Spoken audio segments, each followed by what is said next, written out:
Bueno, buenas tardes a todos y todas. Muy buenas tardes también para quienes nos acompañan de manera virtual, presencial, bueno, y la gente que está a través de las redes sociales por las cuales se transmite este evento. Les saluda Catalina Cartagena Núñez, yo soy docente de la sección de Sociología de esta escuela, de la Escuela de Estudios Generales. Para la Universidad de Costa Rica, institución benemérita de la educación y la cultura, y la Escuela de Estudios Generales, es un honor recibirles a todas y todos ustedes en la cuarta actividad académica del ciclo de conferencias, que es sobre el tema central, el fenómeno de la posverdad en la sociedad del conocimiento, organizada por la sección de Filosofía y Pensamiento, con apoyo del programa de académicos visitantes de la Oficina de Asuntos Internacionales y Cooperación Externa, para contar con nuestro invitado especial, el doctor Juan Antonio Nicolás Marín, catedrático de Filosofía de la Universidad de Granada, España, a quien le reiteramos la más cordial bienvenida. La conferencia de hoy, que me corresponde presentar, girará en torno al tema central, radicalización de la posverdad, la verdad en contextos bélicos. De esta manera damos inicio a la conferencia del día de hoy y al final se abrirá un espacio para preguntas del público. Entonces, adelante, doctor Nicolás. Buenas tardes. Bueno, muchas gracias. Me voy a levantar, poder ponerme aquí. Y gracias una vez más, pues, a la Universidad de Costa Rica y a la Escuela de Estudios Generales y a todos ustedes por estar aquí oyendo pues esta conferencia de hoy, ¿no? Como saben,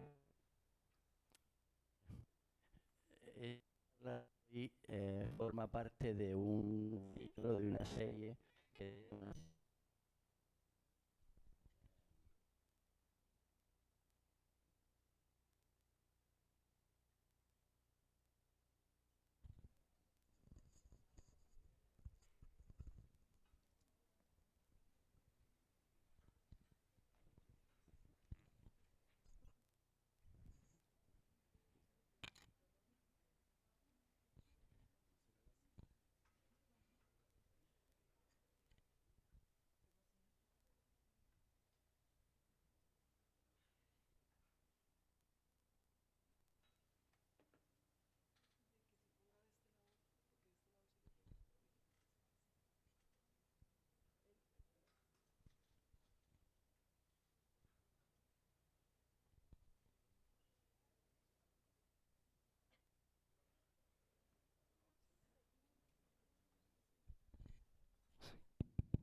Sí.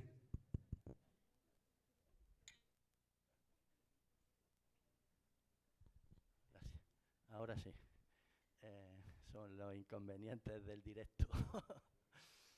Bueno, estaba dando las gracias por vuestra presencia.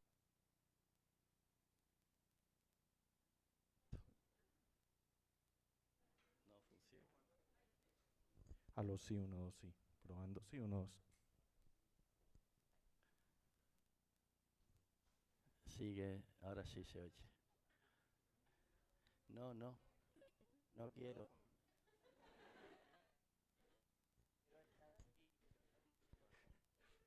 ¿O bien? O- claro. Es que en este caso no da igual dónde ponerme. Yo quiero estar aquí porque este es el guión que quiero seguir y entonces es importante. Si no, pues me daría igual. O bien trasladamos esto allí. Bueno, ya parece que está resuelto. Decía que la charla esta de hoy forma parte de una serie de 4 que tienen una cierta continuidad entre sí. El primer día, pues, estuvimos hablando de, bueno, las 4 están referidas al fenómeno de posverdad y en qué medida eso, pues, impugna qué es la verdad. Y en el primer día, pues, estuvimos viendo en qué medida es un fenómeno multidisciplinar, el fenómeno de la posverdad. El siguiente día estuvimos viendo cómo se pasa de la desinformación a la posverdad y en qué medida hay un derecho a la verdad. Y hoy vamos a hablar de radicalización de la posverdad, la verdad en contextos bélicos. Este es el tema de hoy. Dale. Bien, por recuperar un poco, porque la mayoría probablemente no estuvisteis en los días anteriores, aquí está una de las definiciones de qué es posverdad, acerca de la cual no hay ningún acuerdo unánime. Definiciones hay varias, ¿no?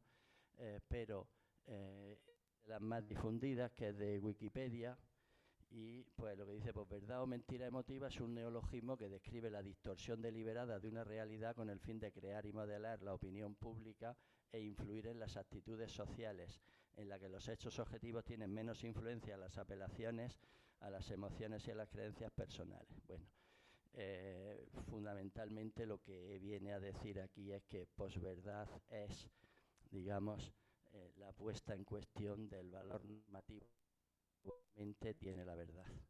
Y eso pues se hace pues a través de emociones que, tal y como aquí está planteado, pues son incompatibles con los hechos objetivos e impiden tener, pues, digamos, conocimientos verdaderos, ¿no? Bien, esto ya lo estuvimos discutiendo en su momento y aquí hay pues buena cantidad de ideas que son falsas directamente, ¿no? O por lo menos discutibles. Bien, entonces, para entrar en un análisis más o menos detallado de qué es posverdad, pues estuvimos viendo también que es un fenómeno multidisciplinar, como todos los hechos en la vida real, que afectan a ámbitos, a áreas, a partes de la vida muy diferentes. Y aquí pusimos pues algunas de las dimensiones que constituye el fenómeno este en términos de disciplinas, ¿no? Pues tiene una dimensión psicológica, tiene una dimensión comunicativa, una dimensión social, política, pedagógica, filosófica, histórica, jurídica. Por eso la manera de poder hacer un análisis mínimamente detallado y riguroso de todo este fenómeno complejo que afecta a todos los ámbitos de la vida social, a todos los diversos tipos de saber, es de manera multidisciplinar. Y en cada ámbito de estos, en cada una de estas dimensiones, pues se plantean problemas propios y específicos que hay que tratar de manera pues específica con los recursos de cada una de estas disciplinas, ¿no? Bien. Hoy vamos a pasar a el tema de los contextos bélicos. ¿Por qué pasamos de posverdad a contextos bélicos? Acerca de la implantación del fenómeno de posverdad hay opiniones muy diversas, algunas de ellas contrarias directamente, ¿no? Hay desde quienes consideran que esto no tiene ninguna relevancia, no tiene ninguna novedad especial, que la posverdad es la mentira de toda la vida, hasta quienes piensan que esto tiene tal relevancia que ha constituido un rasgo fundamental de las sociedades nuestras y de nuestra época, y entonces hay quien piensa que estamos en la era de la posverdad. Entonces, diagnósticos y valoraciones tan distintos hay ahora mismo en el juego de las discusiones, ¿no? Y hasta dónde va a llegar o hasta dónde puede estar llegando, qué alcance puede tener este fenómeno de posverdad, que es la tendencia a devaluar el valor de la verdad y a situarlo en un segundo plano respecto a otros valores con más fuerza de imposición, con más capacidad de influencia en las actitudes, en las ideas, en las actividades sociales, etcétera, en esa tendencia, hasta dónde va a llegar esa tendencia, pues eso está por ver, porque eso habrá que verlo pues con el paso del tiempo, al ritmo de la sociedad, al ritmo de la historia, etcétera, ¿no? En cualquier caso, sí que hay ámbitos donde el fenómeno posverdad de alguna manera parece haberse consumado. ¿En qué sentido? Pues en el sentido de que la concepción estándar es que verdad sigue siendo un valor que ha de regir las acciones, las ideas, las actividades, etcétera, en la vida social, y mentir. Siempre ha habido mentiras, por supuesto, todos hemos mentido, no una vez, sino muchas, pero siempre con conciencia de que no se debe. Solo que los deberes están en el contexto de la libertad, y en el contexto de la libertad uno se puede saltar a aquello que cree que debe, obviamente. Entonces siempre ha habido conciencia de que las mentiras tienen que ser algo a ocultar, a que no se note, a que no nos pillen mintiendo. Y si nos pillan mintiendo, pues entonces se aplica la ley. Según qué tipo de mentira sea, pues si es un científico que ha falseado los datos del experimento y lo ha publicado en una revista, pues se le impide que pueda seguir trabajando como científico, o se cancela el artículo, etcétera. Si es un político que ha mentido, pues entonces eso al final lo termina pagando en votos, etcétera. Según qué clase de mentira sea, si es un amigo y me ha traicionado de manera grave, pues pierde ya mi amistad, etc. En cada caso, las mentiras tienen, pues, digamos, la pena correspondiente de qué tipo sea, qué alcance tengan, etc. Pero estamos en un juego de coexistencia entre verdades y mentiras. En ese contexto es en el que nos estamos moviendo. Y la tendencia, en la medida en que este fenómeno de posverdad va ganando terreno, pues la tendencia es a ir disminuyendo el valor, la fuerza normativa de la verdad.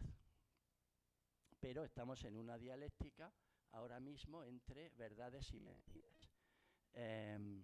Pero hay algún ámbito donde la mentira se asume como válida de manera pública y explícita.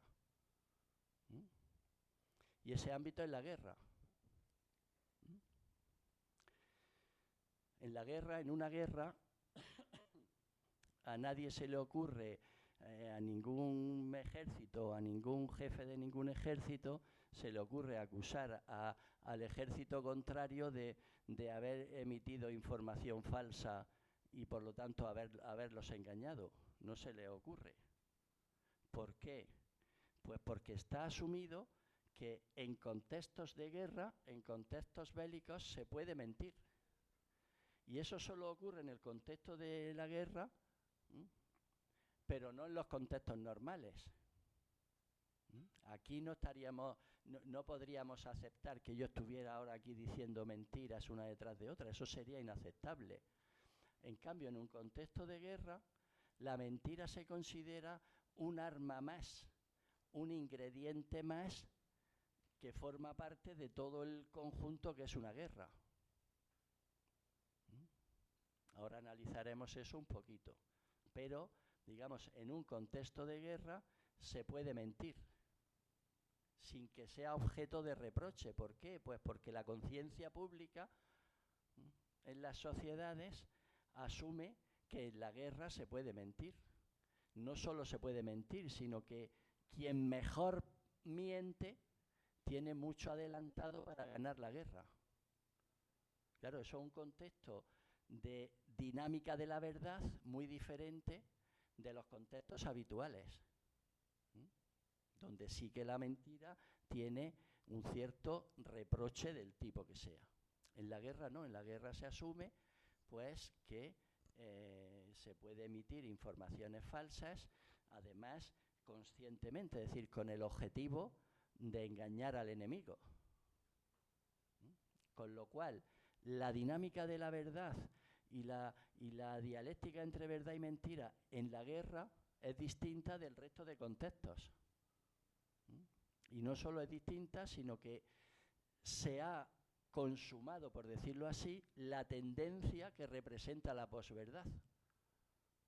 Si la tendencia que representa la posverdad es a sustituir la verdad o ponerla en un segundo plano frente a otros intereses, esa tendencia llevada al máximo, consumada, admitida públicamente, eso es lo que ocurre en la guerra. La dinámica de la verdad en la guerra es la de que la verdad está sometida a otros intereses que son prioritarios en ese contexto particular, fundamentalmente al interés de ganar la guerra.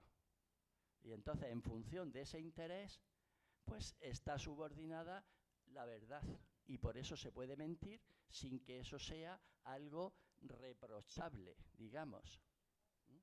Sin que eso sea algo que a nadie se le pueda acusar de haber mentido, porque públicamente está admitido, y no solo públicamente, sino recogido luego legalmente, que se puede mentir, que la mentira es un arma más. Y el arte de mentir, el saber mentir, es un instrumento fundamental que forma parte, que juega en la guerra. Entonces, por eso aquí me parecía que podía ser interesante en esta secuencia hacer una reflexión no sobre la guerra en general, sino cómo es la dinámica de la verdad en contextos de guerra, porque tiene unas características particulares y porque representa la consumación de la tendencia que supone la posverdad. Bien. Entonces, ¿por qué posverdad y guerra? ¿Por qué hablar de esto? Pues es lo que acabo de explicar, ¿no? Porque hay una dinámica específica del funcionamiento de la verdad. La mentira. La normalización de la mentira. La mentira está normalizada en el sentido de asumida, aceptada.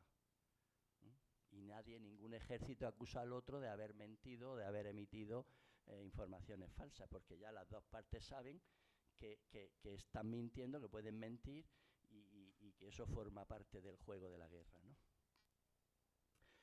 Por lo tanto, la tesis es fundamental a defender, pues que las mentiras,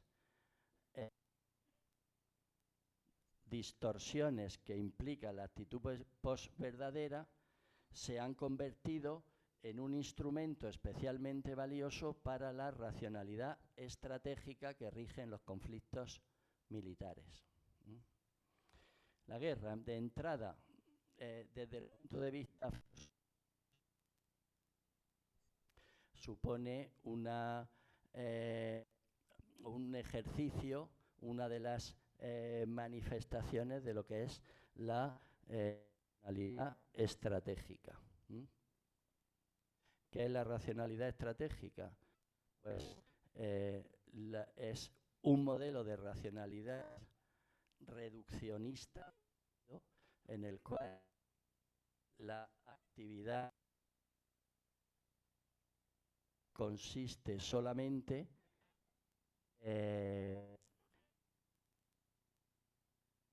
necesarios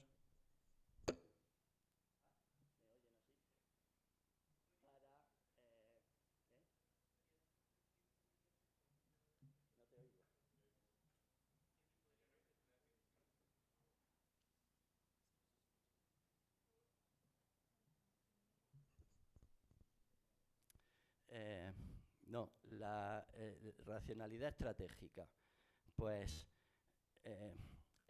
hay varios modelos de racionalidad que están funcionando en diversos ámbitos, ¿no? La racionalidad estratégica es una manera de concebir qué es la razón, qué es la acción racional, que consiste en buscar mecanismos para conseguir un fin. Ya está. Esa es una manera de concebir la razón. Cuando hay un problema, pues tenemos un virus que es COVID-19. Pues entonces hace falta buscar una vacuna. Pues la razón puramente estratégica es buscar mecanismos para resolver el problema, que es pues encontrar la manera de neutralizar al virus y, en fin, elaborar una vacuna, ¿no? ¿Qué pasa? Que ese modelo es reduccionista. ¿Por qué? Pues porque no habla, la racionalidad no llega a la discusión de fines. La discusión sobre los fines no forma parte de la argumentación racional. Por eso deja fuera una parte, que es la discusión acerca de pues los recursos sociales hay que invertirlos en hacer una vacuna contra el virus del COVID, o hay que invertirlos en otra cosa, o en carreteras, o o sea, la discusión sobre los fines no forma parte de la racionalidad. Ese es el rasgo fundamental de la instrumental o de la racionalidad estratégica. Y ese es el modelo de racionalidad que funciona en la guerra. Y es que pues todos los instrumentos están en función del objetivo final, acerca del cual no hay discusión. Al enemigo hay que ganarle la guerra y no hay discusión acerca de si efectivamente hay que entrar en una guerra o no, o si hay que invertir más recursos o menos, o si hay que invadir un país o no, etcétera. El fin no se discute. Entonces, sino que la guerra consiste en esta concepción, pues en buscar los mecanismos para poder conseguir el objetivo, acerca del cual no hay discusión. Y en ese mecanismo, entre esos mecanismos entra la verdad. Y la verdad y la mentira y la difusión de informaciones falsas, etcétera. Bien. La pretensión de verdad, que es propia de toda acción dialógica, de toda acción comunicativa. En toda acción comunicativa hay una pretensión de verdad, se queda sometida a la historia militar y, en cierto modo, neutralizada.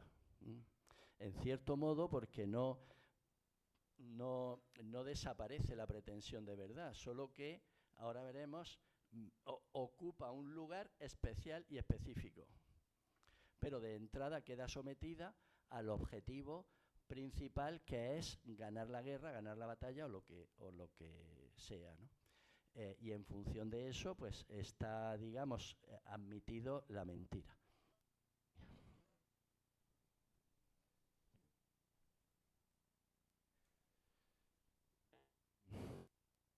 ¿Qué pasa? Pues que ¿qué es una guerra?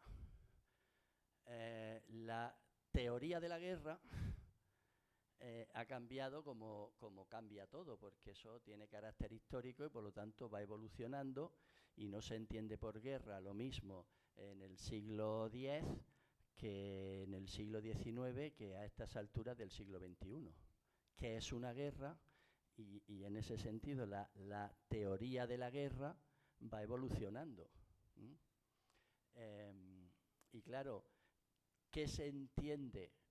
¿Cómo es la concepción, la teoría de la guerra a estas alturas del siglo XXI, en el cual hay un desarrollo de las tecnologías de la información espectacular, que en ningún momento antes había habido?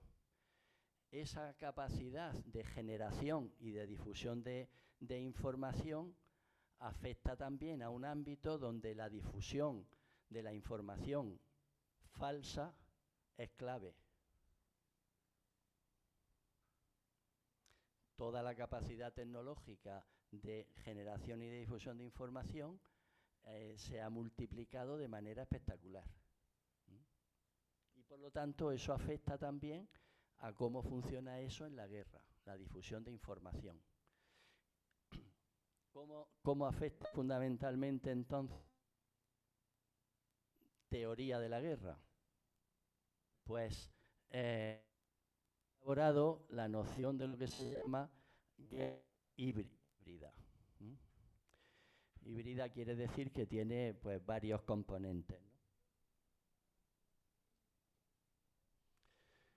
Fundamentalmente dos componentes. ¿Mm? Por un lado está el componente de la fuerza material, recursos humanos, soldados, ejército, material militar, cañones, fusiles, cohetes, etc. Todo eso forma parte, digamos, de lo que tradicionalmente se ha entendido por guerra. La guerra consiste en el enfrentamiento militar entre dos bandos y el que consiga neutralizar al otro, que dicen los militares, pues ese ha ganado la guerra y se ha terminado. Y eso da pues determinadas prerrogativas. Ahora, ¿qué pasa? Pues que se ha añadido un segundo componente esencial de la guerra. Y ha cobrado una relevancia que anteriormente no tenía, que es el componente de la difusión de información. Y eso ahora sí que tiene unas posibilidades y unos mecanismos mucho más potentes que ha tenido jamás. ¿Qué es la guerra híbrida? Pues conjunto de estrategias en las cuales, esperando una fructífera sinergia, se combinan y coordinan las operaciones militares tradicionales, de soldados, armamento, etcétera, con todo de combate donde la destrucción y el dominio físico no son el motor principal. Pero esto es grave, porque esto es incompatible con la concepción tradicional de lo que es una guerra. Ahora ya lo fundamental no es neutralizar al enemigo que dicen los militares, lo fundamental ya no es matar a los soldados del otro ejército.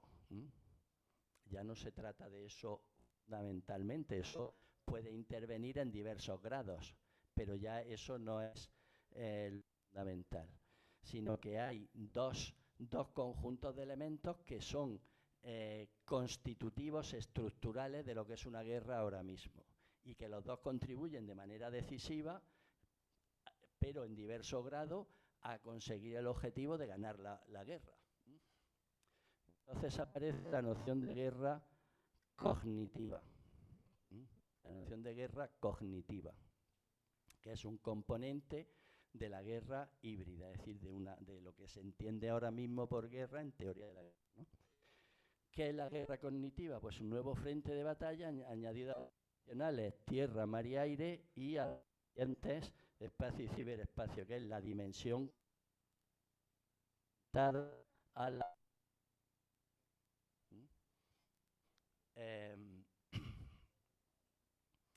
la guerra cognitiva, entonces, consiste en todo un conjunto de recursos que colaboran de manera decisiva a poder ganar una guerra, aparte, al margen de lo que es el armamento, los soldados, etc.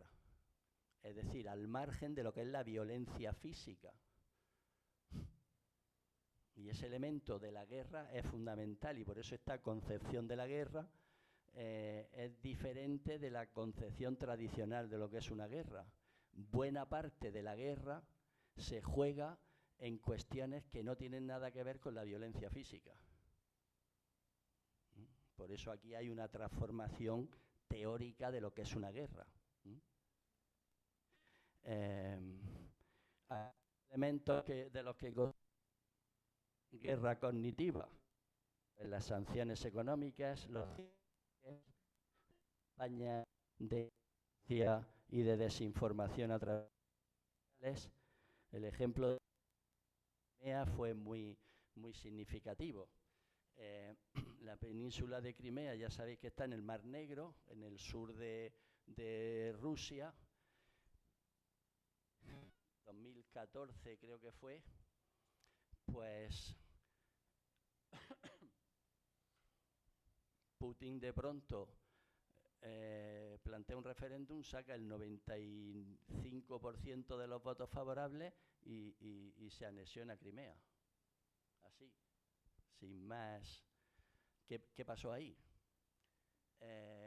Ahí no hubo ni un solo disparo, pero hubo la invasión y la anexión de Crimea, que pertenecía entonces a Ucrania.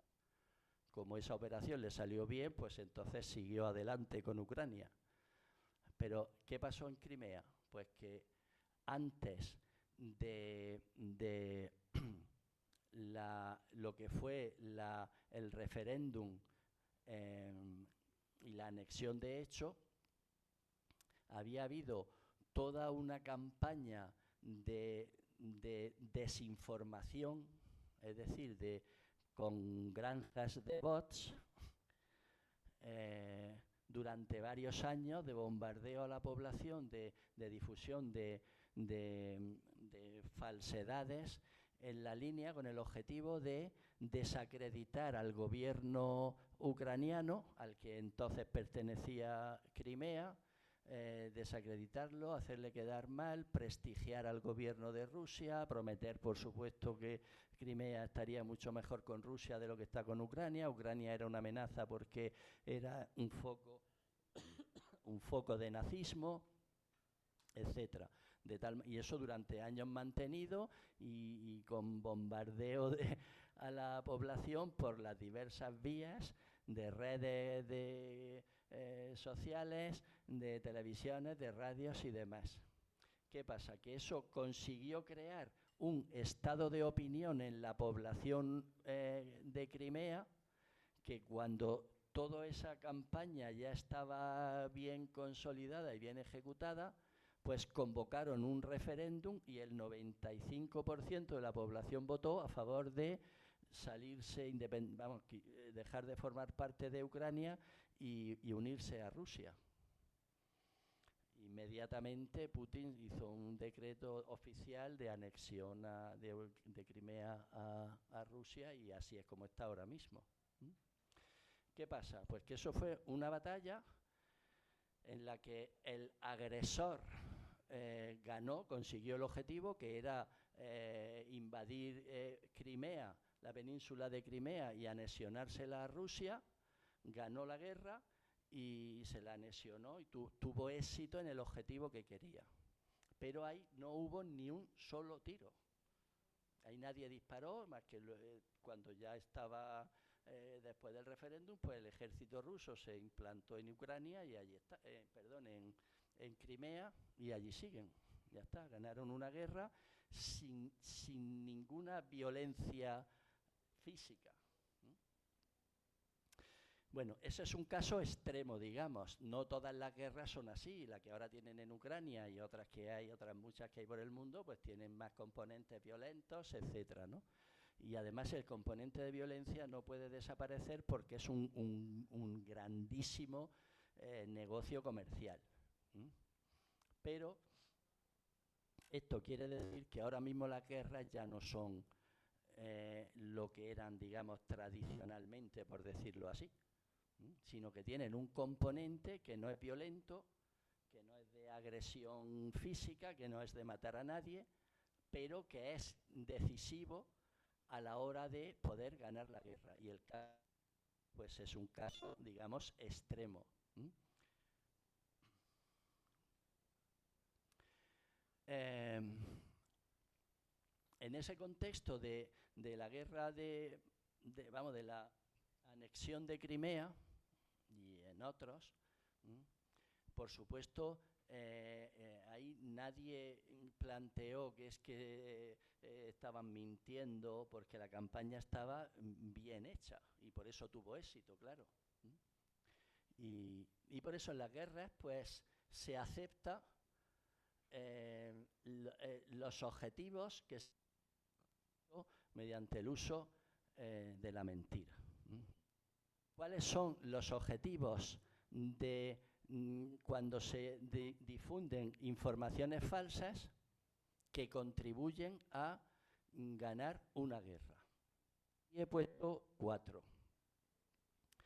Primero, trastocar la percepción de las Fuerzas Armadas. Todos los ejércitos difunden información falsa. En eso, en la Segunda Guerra Mundial hubo pasajes famosos de batallas entre el ejército ruso y el ejército alemán, alguna de las batallas donde pues los rusos consiguieron con los recursos de 1940 de contrainteligencia y demás, consiguieron convencer a los alemanes en una de las batallas de que allí había un pequeño pelotón ruso. Atacaron los alemanes con la idea de ganar fácilmente e ir avanzando en la invasión de Rusia, y resulta que allí había muchísimos más soldados de los que los alemanes se habían detectado y habían calculado que iba a haber. Con lo cual se montó una batalla tal que en esa batalla los alemanes perdieron 200.000 soldados. ¿Por qué? Pues por una mentira bien difundida por parte del ejército ruso, y los alemanes hacían lo mismo, no es que eso, porque eso se asume que se tiene que hacer así, ¿no? Se puede hacer así, ¿no? Ese es uno de los fundamentales que forma parte de la guerra cognitiva, conseguir engañar al enemigo acerca de la fuerza real que uno tiene.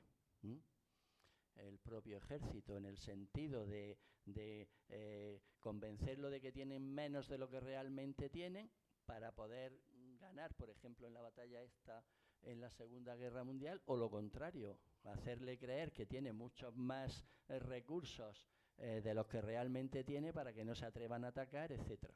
Entonces, ese es un mecanismo clave, básico, en la guerra, y además, digamos, tradicional, ¿no? Segundo objetivo fundamental que se plantea con el uso de la información falsa: conseguir el apoyo, o al menos la pasividad, de la propia ciudadanía. Eso ahora mismo, en la época de Internet y de la difusión de información y de la hipercomunicación, eso es fundamental, tener el apoyo de la población propia.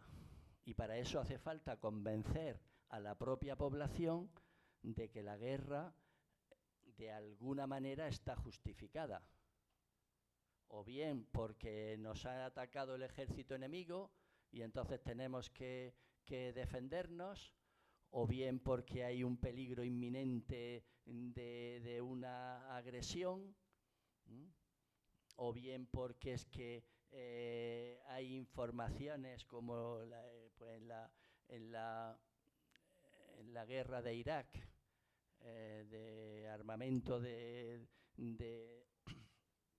difusión masiva, que luego resultó ser falsa, pero hay que convencer a la gente de que la guerra es justa,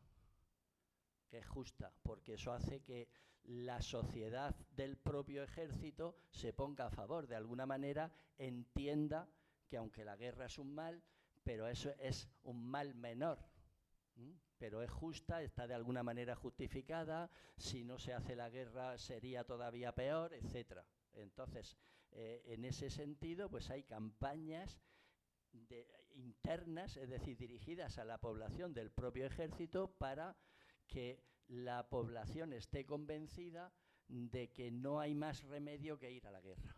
Y entonces, pues, apoye como opinión pública que el propio ejército vaya a una guerra. Esa fue una de las claves de la pérdida de la guerra de Estados Unidos en Vietnam, que la población estadounidense no apoyaba que Estados Unidos estuviera haciendo una guerra en Vietnam, y terminaron retirándose.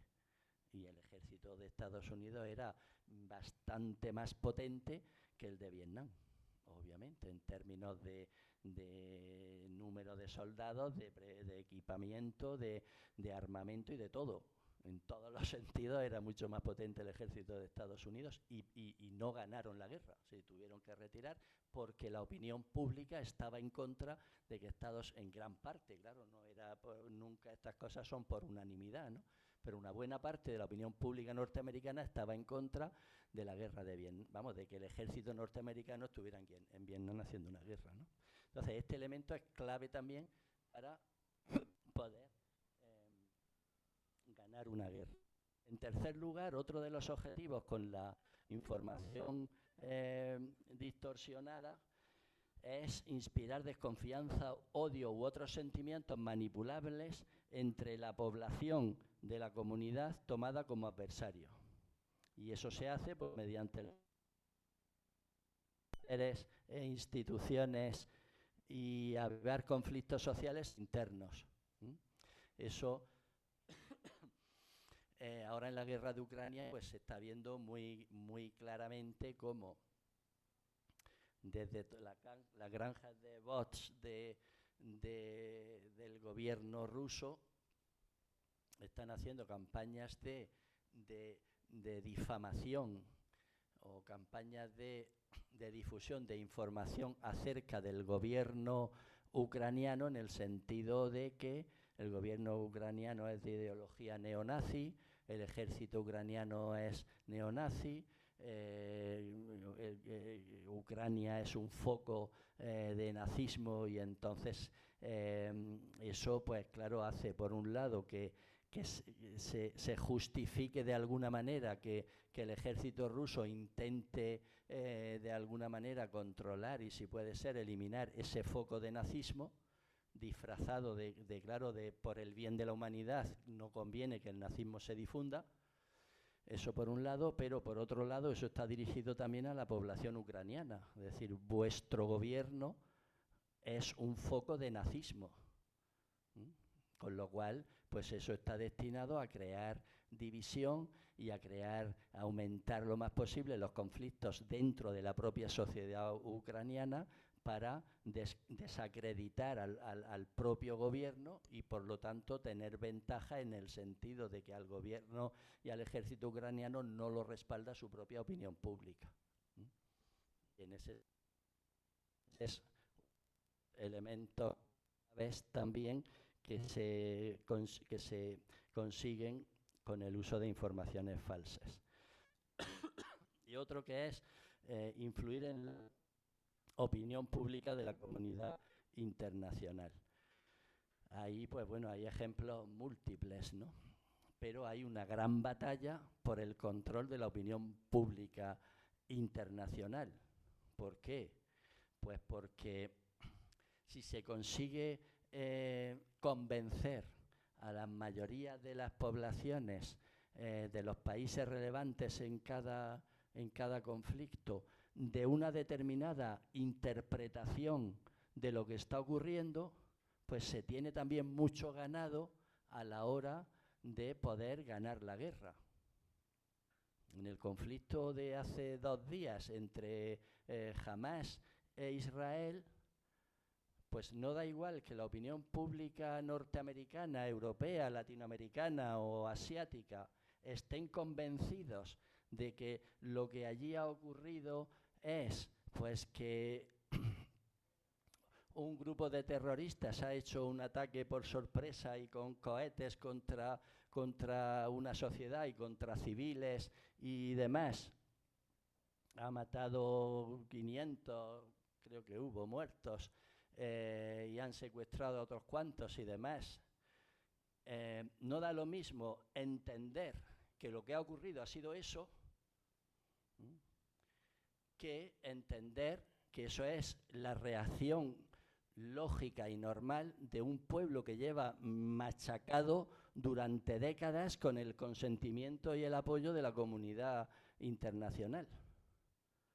No da lo mismo entender aquello de una manera y las dos interpretaciones son compatibles con los hechos. Las dos interpretaciones. Solo que de la primera lo que se deriva es hay que acabar con el terrorismo, y entonces todo lo que ahora haga Israel contra ellos, por ejemplo, dejar a Gaza sin agua y electricidad hasta que ellos les dé la gana, que es lo que han propuesto, si lo que se interpreta es que se trata de un acto terrorista, hay que acabar con el terrorismo y, por lo tanto, de alguna manera, pues está justificado que Israel ahora tome las medidas que le parezca oportunas. Si la interpretación es la segunda, ya no está tan justificado, sino que es al revés. De lo que se trata es de que si efectivamente ahí hay una situación de opresión, casi de eliminación de un pueblo, pues entonces lo que habrá que hacer será presionar políticamente al gobierno de Israel para que se pueda llegar a una solución que además está ya escrita y repetida desde hace bastantes décadas, que es crear 2 estados. Eso ya lo decidió la ONU, pero nunca se ha llegado a ejecutar, ¿no? Entonces, según cómo se interpreten los hechos, según de cómo se sea capaz de convencer a la opinión pública internacional de qué es lo que está ocurriendo en un determinado lugar, en un conflicto con unos hechos u otros, etcétera, pues hay ya mucho ganado para ganar la guerra. No da igual que ahora Israel se sienta justificado y apoyado, como se siente fundamentalmente por Estados Unidos, para hacer ahora lo que quiera allí, a que la reconstrucción, la interpretación, la narración, que es el término que se usa ahora, la narración de lo que pase allí a nivel de opinión pública internacional sea que es que Israel lleva machacando y ejecutando palestinos y árabes desde hace décadas, y eso es intolerable. Entonces, según cuál de las dos narraciones se imponga a nivel de opinión pública, pues las consecuencias y lo que se permite o lo que se impide son unas cosas u otras. Y eso se juega sin dar un tiro. Es decir, eso no depende de cuánto armamento tenga una parte o tenga la otra, ni nada de eso, sino que es una cuestión, digamos, en primer lugar de interpretación, y eso se vehicula pues a través de periódicos, de canales de televisión, de redes sociales, etcétera. Entonces, ese es otro elemento, otro de los objetivos que se pueden conseguir mediante el uso de la difusión de mentiras, de informaciones falsas en un contexto bélico. Claro, las informaciones falsas tienen que ser verosímiles, es decir, tienen que ser creíbles para la población a la que se le envía. Y eso hay multitud de mecanismos de hacer creíbles las mayores mentiras, de igual forma que hay verdades que son increíbles. Pasa. Bien, ¿qué ocurre entonces? Lo que nos interesa de la guerra, que es solamente un aspecto muy particular, que es este de la dinámica de la verdad en un contexto de guerra, que es especial. En un contexto de guerra hay una especial incertidumbre acerca de la verdad, de rumores, falsedades, miedos, sospechas. ¿Por qué? Pues porque las dos partes, o las tres, o en una guerra no tienen por qué ser solamente dos partes. Las partes implicadas ya saben que la parte contraria va a mentir y va a difundir información falsa. Y la propia parte también sabe que lo está haciendo. Entonces eso ya se sabe. Por eso la sospecha acerca de todo, de cualquier información, de cualquier sospecha, de cualquier rumor, es máxima. ¿Por qué? Pues porque cualquier cosa, por clara y evidente que sea, es razonablemente sospechosa de estar manipulada. Entonces es un contexto de especial incertidumbre acerca de la verdad y, por lo tanto, de relativización, digamos, de puesta en cuestión de la verdad de cualquier información que se pueda tener o que pueda llegar. Por eso es clave la información verdadera e información falsa. Eso es fundamental, porque además en este caso el distinguir bien o el equivocarse entre informaciones verdaderas y fiables o informaciones falsas, equivocarse en eso en este caso tiene un precio muy alto, que es un número determinado de vidas humanas. O sea que aquí el precio no es el de las acciones de un banco, sino que son vidas humanas las que puede costar un mal cálculo, un mal error, el creerse algo que sea falso, etcétera. Son vidas humanas lo que está ahí. Entonces, la mentira se admite como un arma válida de combate, con lo cual la tarea, una de las tareas en una guerra, además de tener soldados bien entrenados y tener el mejor armamento posible, etcétera, una de las tareas es saber mentir. Saber mentir. Esa es una de las tareas fundamentales en contextos bélicos, cosa que no se puede plantear en un contexto diferente. El contexto aquí, en la comunicación que estamos teniendo nosotros ahora, o en cualquier contexto habitual, el objetivo no puede ser saber mentir. Eso resulta rechazable. Aquí no. Aquí es un objetivo porque es sumamente rentable para ganar una guerra. Y ya hemos visto el caso de Crimea, donde hay veces que incluso es suficiente. Sabiendo mentir se puede ganar una guerra, solo con eso. En el caso de Crimea, ni un tiro. Normalmente no es así, ¿no? La mentira, entonces, al plantearse como objetivo el saber mentir para conseguir engañar, pues la mentira como objetivo para el fin militar es la subordinación de la verdad.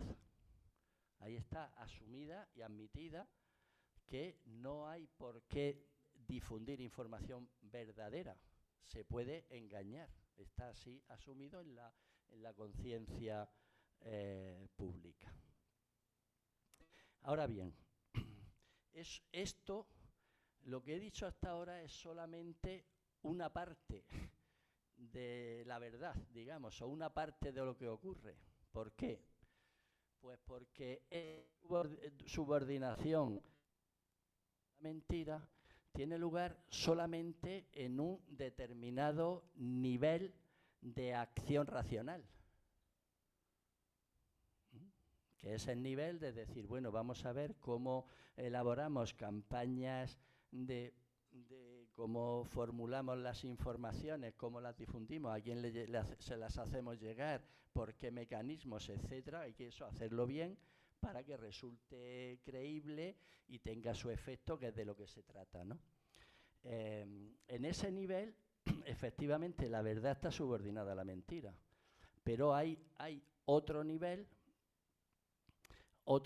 de acción racional, que es el de aquellos que diseñan la campaña de falsedades, de informaciones falsas.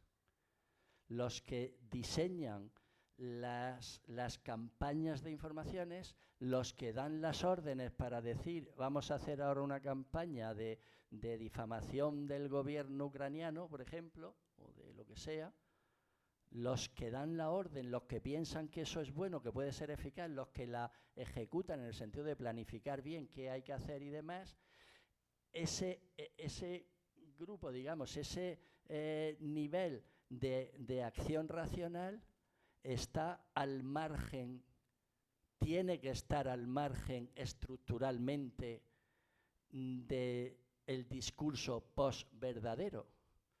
Porque claro, si ellos mismos se creen sus falsedades, se creen sus mentiras, entonces no pueden conseguir el objetivo que pretenden. Quien quiere engañar tiene que saber cuál es la verdad para poder distorsionarla. Y no se puede creer además sus mentiras, por decirlo así, porque si no estamos perdidos. No, ellos mismos caen en su propio error, claro. Entonces hay un nivel de acción racional en un contexto de guerra que tiene que estar al margen del discurso de la posverdad, que tiene que ser un discurso de la verdad.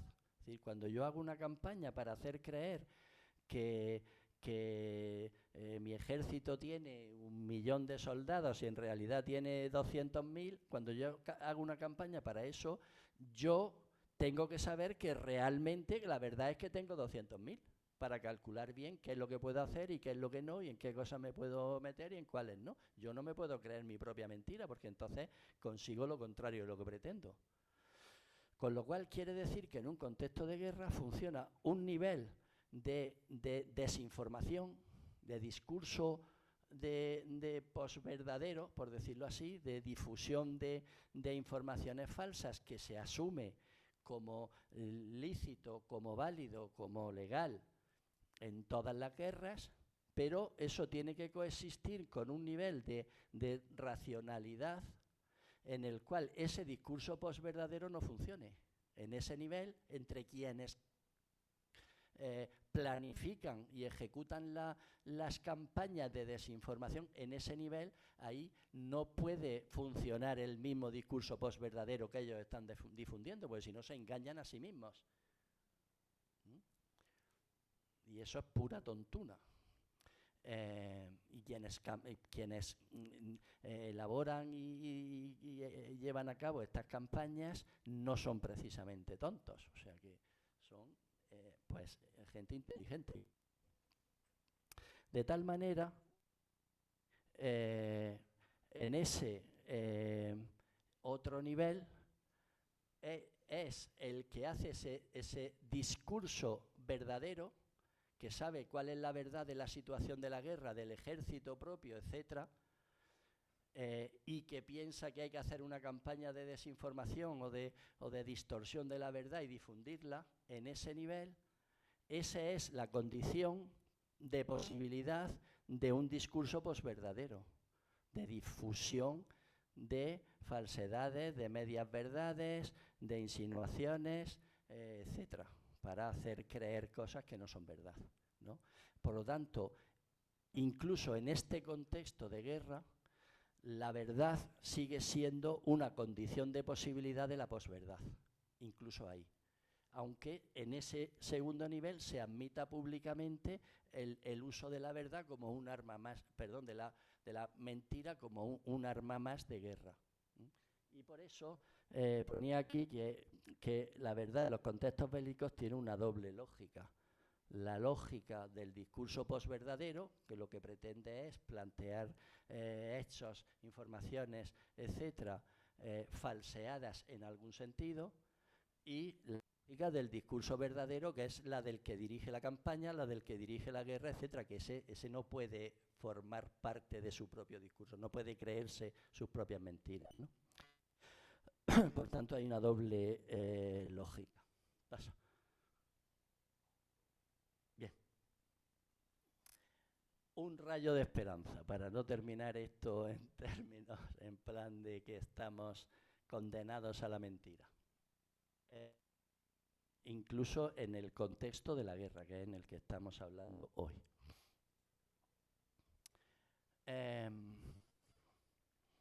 Aunque está asumido y admitido legalmente el uso de la mentira en los contextos de guerra, sobre eso no hay ninguna discusión. Perdón. Sin embargo, hay la conciencia moral pública, la conciencia moral de las sociedades en el siglo XX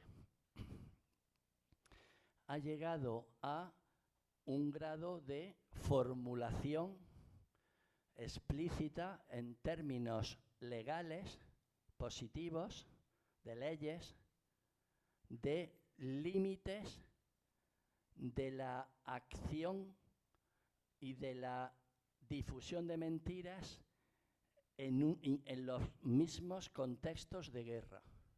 Y eso es importante tener. Es decir, aunque se admite que en la guerra la mentira es un arma más y muy eficaz, si se hace bien, Sin embargo, a la altura del siglo XX, la humanidad tiene un grado de desarrollo moral tal que ha sido capaz de legislar límites a las posibilidades de acción, entre ellas las de mentir, incluso en los contextos de guerra. Y eso no había pasado antes en la historia de, por lo menos, de la cultura occidental, que es la que conocemos más.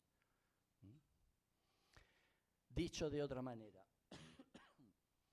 no toda acción está permitida en un contexto de guerra.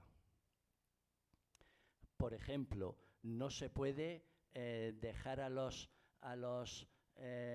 rehenes, a los capturados en la guerra, no se los puede dejar morir de hambre.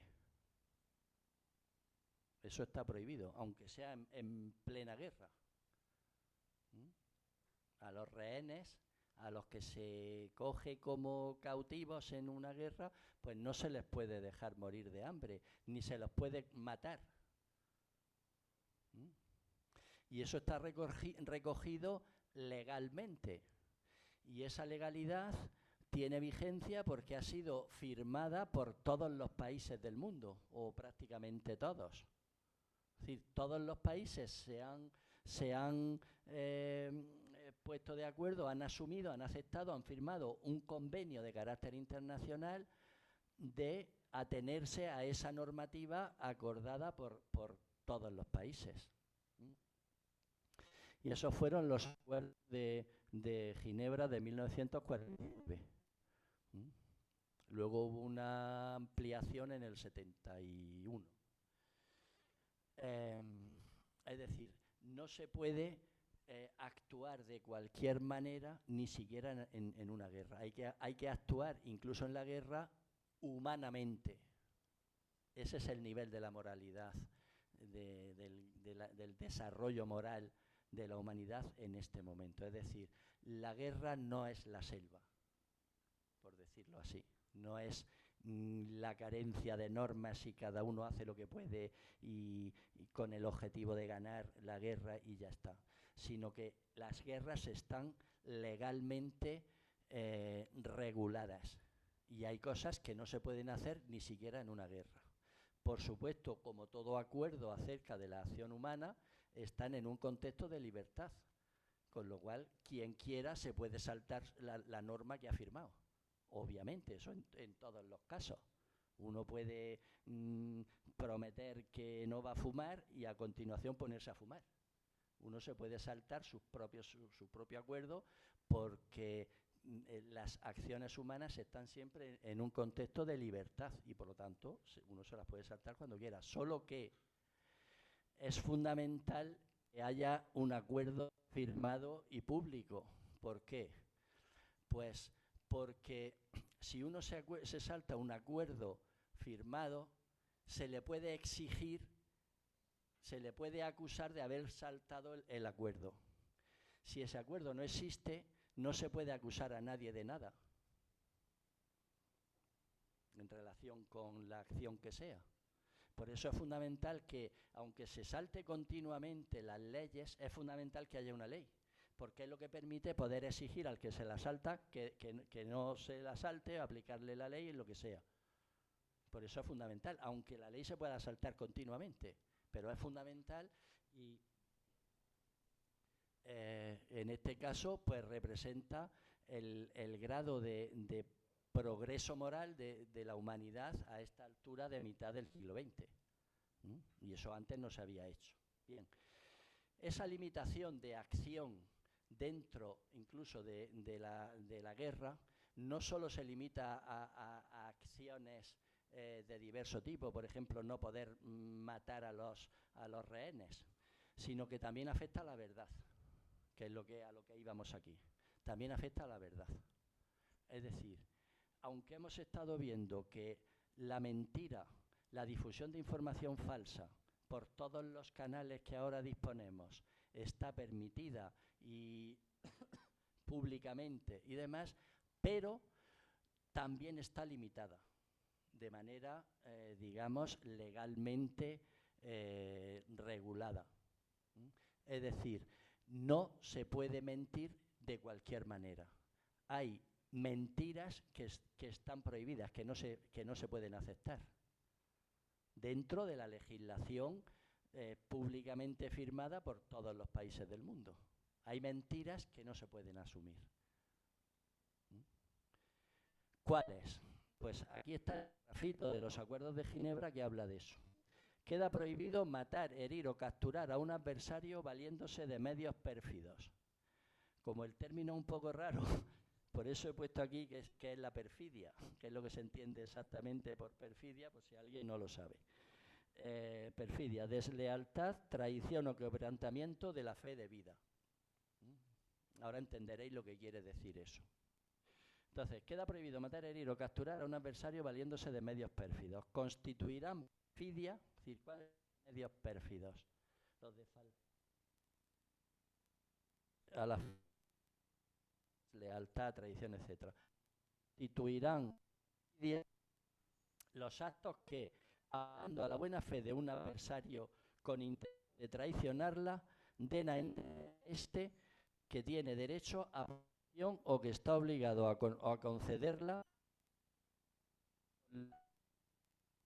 de derecho internacional aplicables en los conflictos armados. ¿Eso qué quiere decir? Pues eso quiere decir que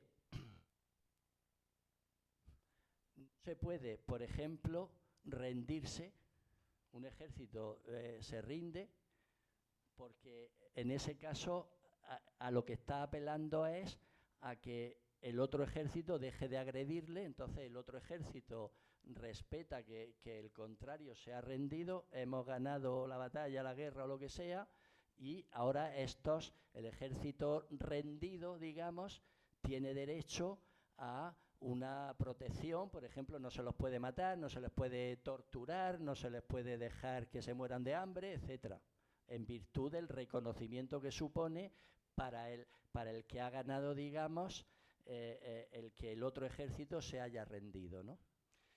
Entonces, lo que está prohibido es que esa rendición sea falsa.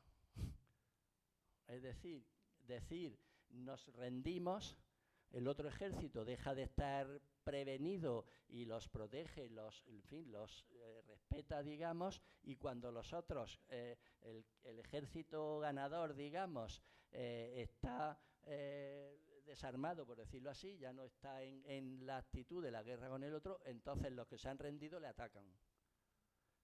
Eso es una manera de mentir que está prohibida.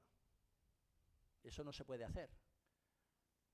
Está prohibida en el mismo sentido que todas las leyes prohíben cosas. Por supuesto que aunque eso esté prohibido y está así recogido en los Acuerdos de Ginebra del 49, aunque eso esté prohibido, por supuesto cualquier ejército o cualquier grupo de soldados o quien sea puede saltarse eso, como uno se puede saltar todas las leyes del mundo. Puede estar prohibido pasarse un semáforo en rojo con el coche, pero cada vez que uno quiere, pues lo hace. Por eso, porque todas las acciones humanas están en un contexto de libertad. Entonces esto se lo puede saltar todo el que quiera, pero esto está legislado y firmado. Y por eso, en ese sentido, es exigible a todo el que participe en una guerra. Igual que es exigible el resto de condiciones dadas en los Acuerdos de Ginebra del año 49. Por lo tanto, ni siquiera en la guerra se puede mentir de cualquier manera. Hay verdades que están mentiras, modos de mentir que están legalmente prohibidos, incluso en la guerra, aunque la mentira sea un arma más. Con esto termino ya. ¿Qué pasa? Que esto está firmado en 1949. El desarrollo de la tecnología en ese año pues era bastante distante del desarrollo tecnológico actual. Y por lo tanto eso ahora requiere una actualización a las condiciones que ahora mismo hay de difusión de mentiras, de informaciones falsas o de mezcla de verdades y falsedades, etcétera. Hay que actualizarlo al actual desarrollo de las tecnologías de generación y de difusión de informaciones, claro.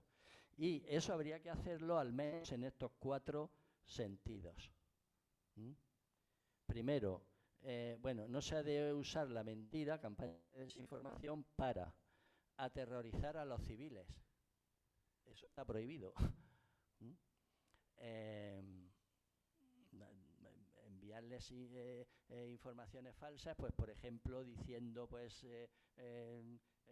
tu familia han muerto todos o los vamos a matar, o en fin, cosas así que consiguen aterrorizar a la población, ¿no?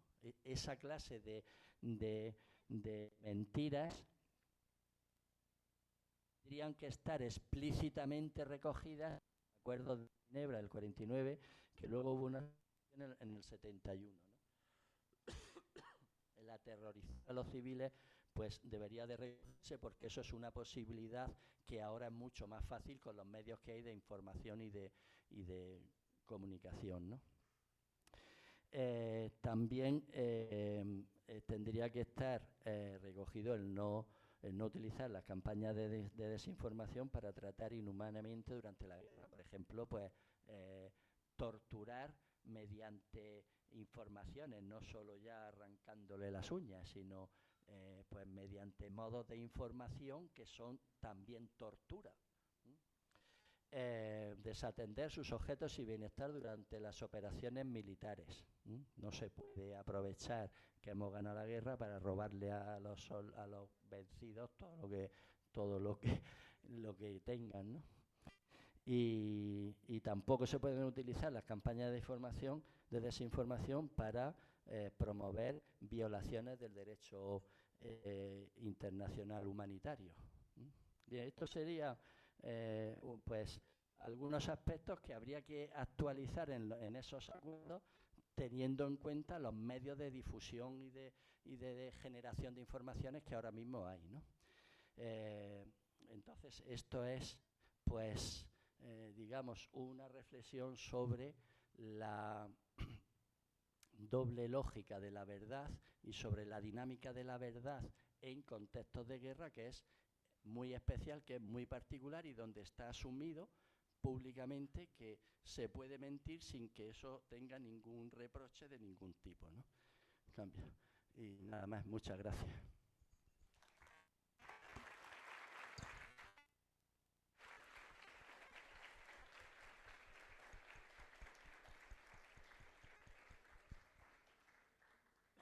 Bueno, muchísimas gracias al doctor Juan Antonio Nicolás Marín por la conferencia titulada Radicalización de la posverdad, la verdad en contextos bélicos.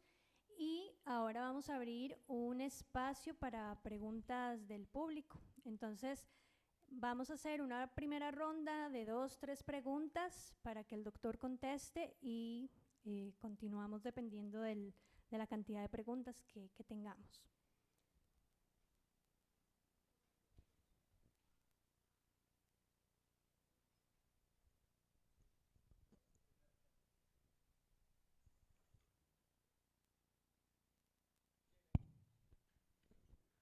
Muchas gracias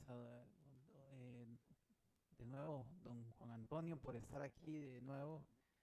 Un tema tan interesante y tan actual, ciertamente, por todo lo que estamos viendo en estos momentos. Una duda, una pregunta tendría que ver con el tema de la guerra justa. Ciertamente no todas las guerras son iguales.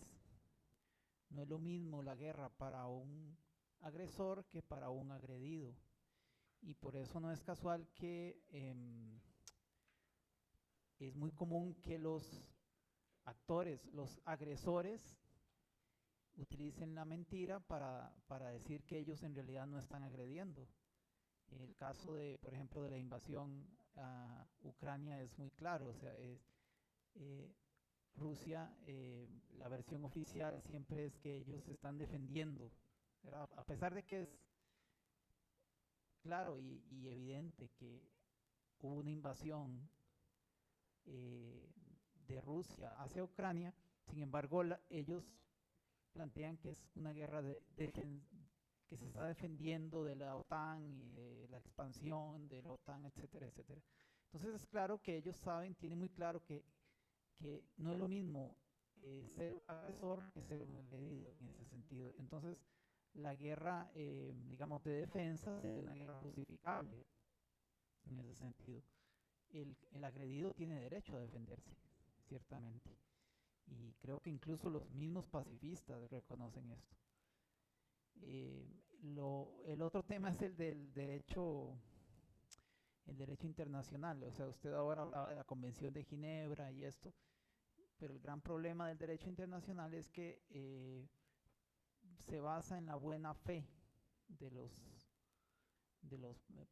signatarios, ¿verdad? A diferencia del derecho penal, el derecho internacional carece de esa capacidad, digámoslo así, de coercitiva, ¿verdad? Y depende mucho de la buena voluntad en este caso, de los que firman. Y eso es una de sus mayores debilidades, ciertamente. No sé qué opina al respecto.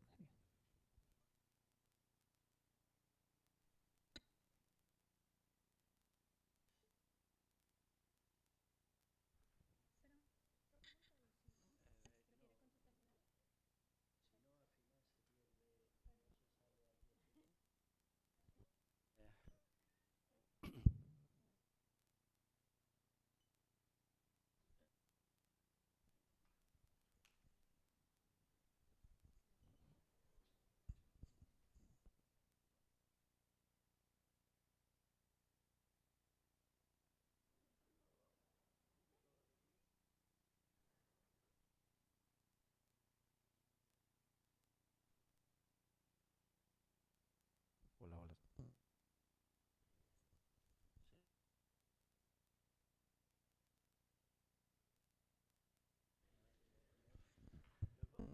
Hola, sí, uno, dos, sí. Aló, aló, sí. Bueno, a ver, al fin, en vez de tener nosotros un micrófono, nos tiene el micrófono a nosotros. Tenemos que estar nosotros en función de él. Debería de ser al revés. Bueno,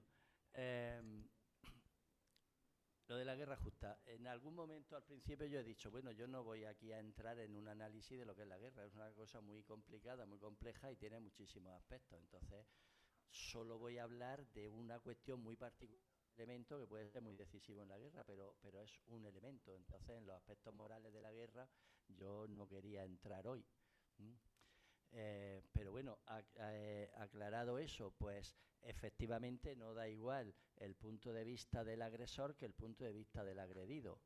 Que existe un derecho a defenderse y en cambio no existe un derecho a atacar, pues en eso yo estoy de acuerdo contigo.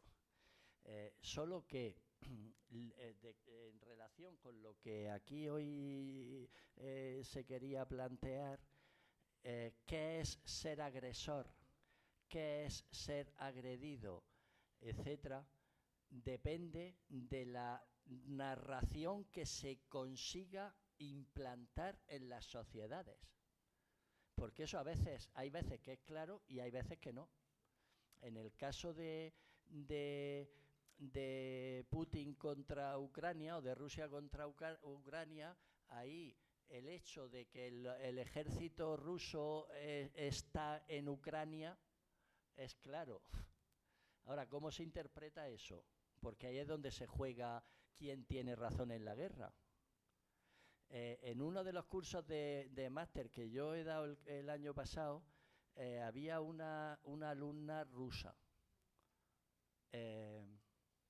Y claro, pues este tema salió no a propósito de ahora de esta última versión, pues ya estaba empezando la guerra antes. Y esta alumna, claro, el resto de alumnos que había allí, pues lo que le decíamos era, hombre, pues esto, que es una invasión por parte de Rusia, que eso no puede ser, que eso no se puede justificar de alguna manera. Y esta mujer lo que decía es, vosotros decís eso porque no sabéis realmente lo que está pasando allí. ella, pero yo, que oigo todos los días y veo todos los días las televisiones de Moscú, por internet, claro, en Granada, yo que sí que veo, que leo rusos, sí, veo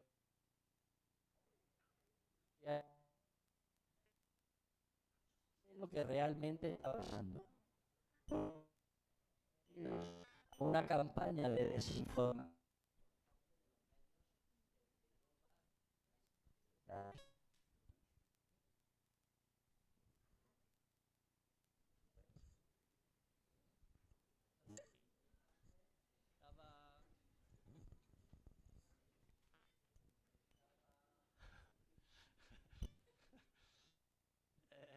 Con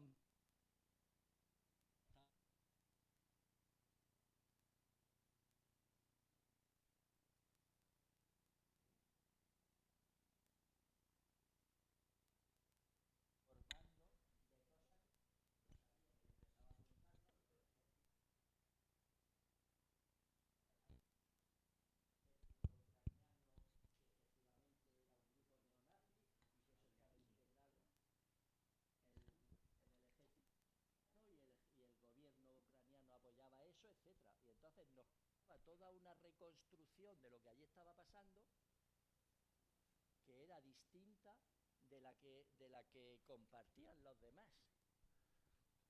Y era una reconstrucción distinta, claro. Con la reconstrucción que ella hacía, decía, hombre, pues por el bien de Europa, por el bien de Rusia, por el bien de la humanidad, más vale que los rusos consigan aplastar ese foco de nazismo que hay allí, que es de un gobierno y que es de un ejército y demás. No es un grupo de terroristas o un grupo de manifestantes, es un gobierno de un país potente.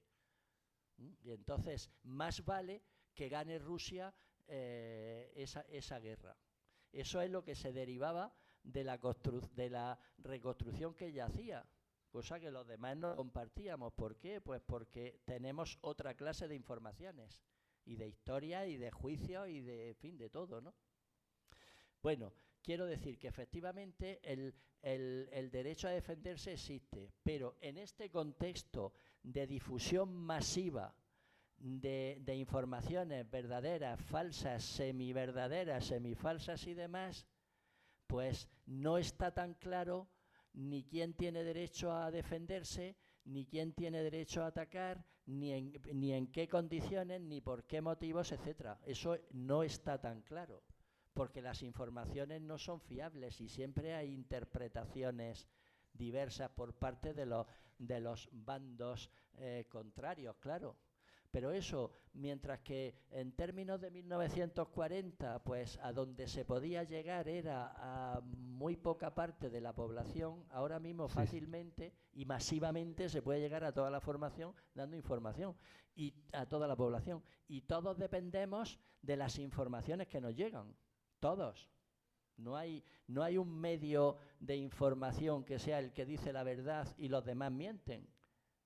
Y entonces nos atenemos a ese, sino que todos los medios de información responden a intereses. Todos. Por eso, lo que decíamos el otro día de pensamiento crítico como alternativa a la posverdad, en el caso de las informaciones pasa, entre otras cosas, por la pluralidad, por la diversidad. Mantener la diversidad de fuentes de información es fundamental, en el tema que sea. Lo del derecho internacional y que no tiene fuerza, eso es así.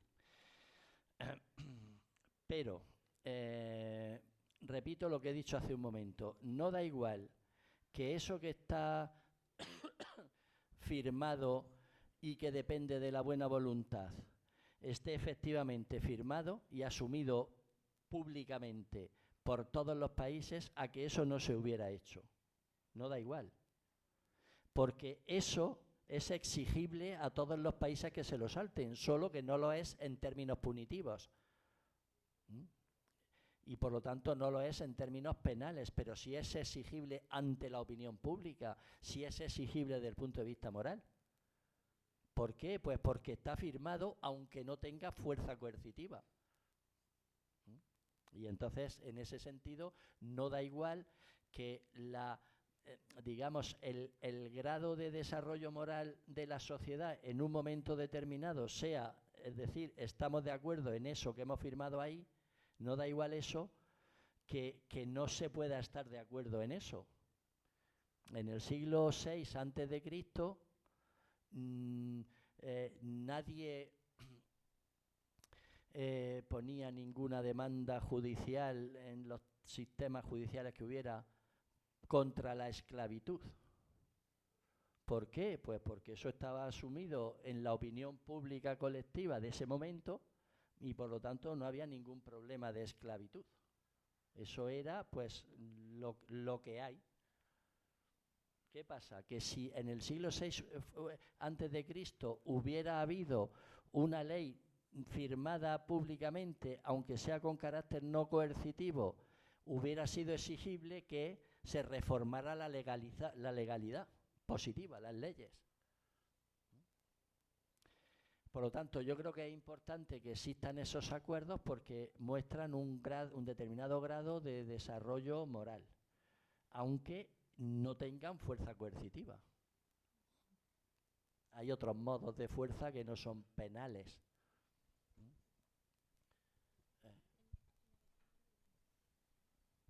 Buenas tardes, don Juan.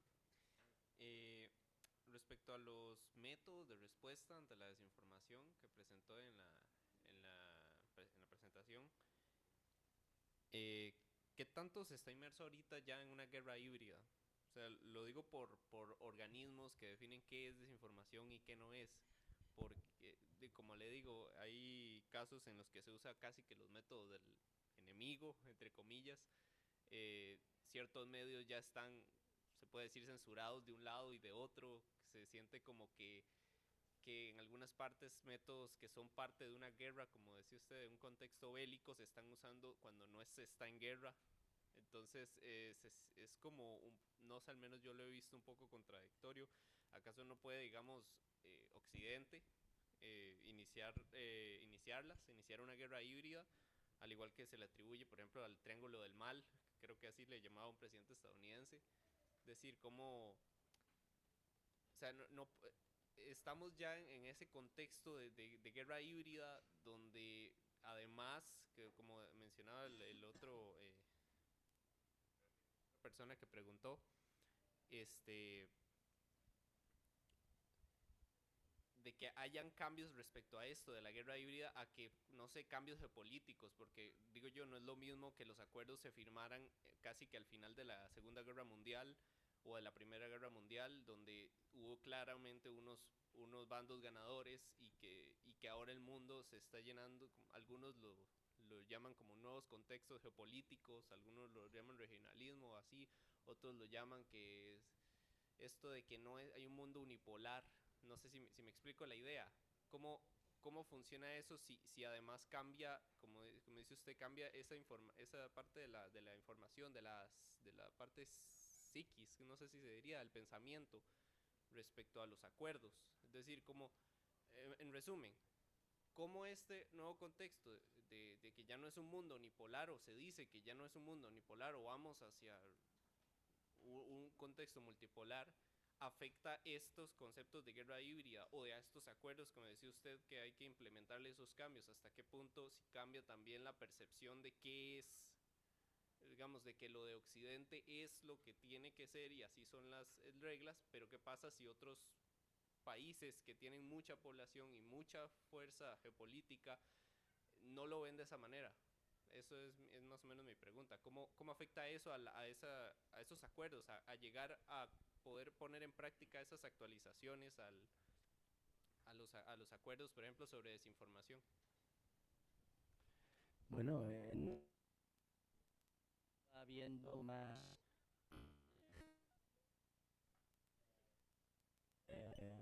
que para la creación de informaciones falsas. Gracias. Cada vez va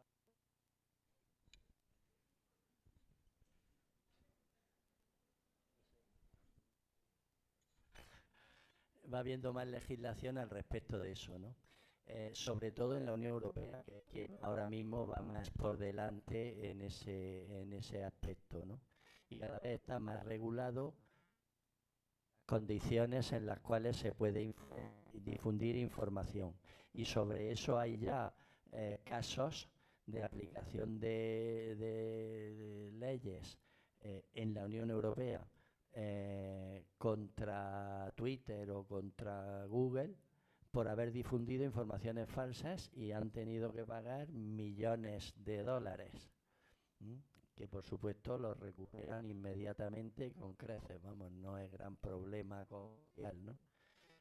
En ese sentido hay cada vez más regulación porque en esto vienen a converger y a chocar intereses diversos de derecho a la intimidad, de derecho a la información, pues chocan con el derecho a la libertad de expresión, etcétera. Entonces eso cada vez va estando más regulado, precisamente para poder controlar en la medida de lo posible la circulación de información. Por eso en algún momento determinado el ente de Google, en una de las declaraciones que hizo, dijo: yo no me puedo convertir en el árbitro de la verdad. Y no se me puede exigir a mí que yo esté regulando qué informaciones se distribuyen en Google o en cualquier otra red social, que yo, vamos, mi empresa esté decidiendo qué cosas se difunden y cuáles no, porque sean verdaderas o porque sean falsas. Entonces, en ese sentido, por un lado, lo que hay son legislación cada vez más estricta acerca de cómo regular la circulación de la información de manera que se respete el derecho de libertad de expresión, el derecho de difusión de informaciones y de opiniones, con el derecho a la intimidad, con el derecho a la verdad, con el derecho a la información veraz, etcétera. Eso por un lado. Y por otro lado, pues cada vez va habiendo cada vez más empresas. Ya no hay periódico o canal de televisión o red social que no tenga alguna empresa de fact-checker, es decir, de chequeo de informaciones, de detección de informaciones falsas. Eso cada vez ya no hay ningún periódico que no tenga alguna empresa o del periódico dedicada a detectar informaciones falsas, ¿no? ¿Cómo se hace eso? Por vía de inteligencia artificial. El problema de la inteligencia artificial, pues en este punto concreto, que actúa por patrones, y los patrones son regularidades. Entonces, todo lo que dentro de un determinado patrón, pues significa como falso. Pues ahí lo que hay ahora es bastante incierta, no es muy fiable. Por eso normalmente lo que hacen estas empresas es seleccionar algunas informaciones a un análisis de datos y de contrastación y de contexto y demás, para poder verificar efectivamente qué puntos son verdaderos o no. Pero claro, eso se puede hacer con algunas número determinado de informaciones, pero las informaciones que nos caen cada día encima son miles. Y entonces nadie puede estar chequeando miles de informaciones continuamente. Pero ese es el contexto en el que moverse.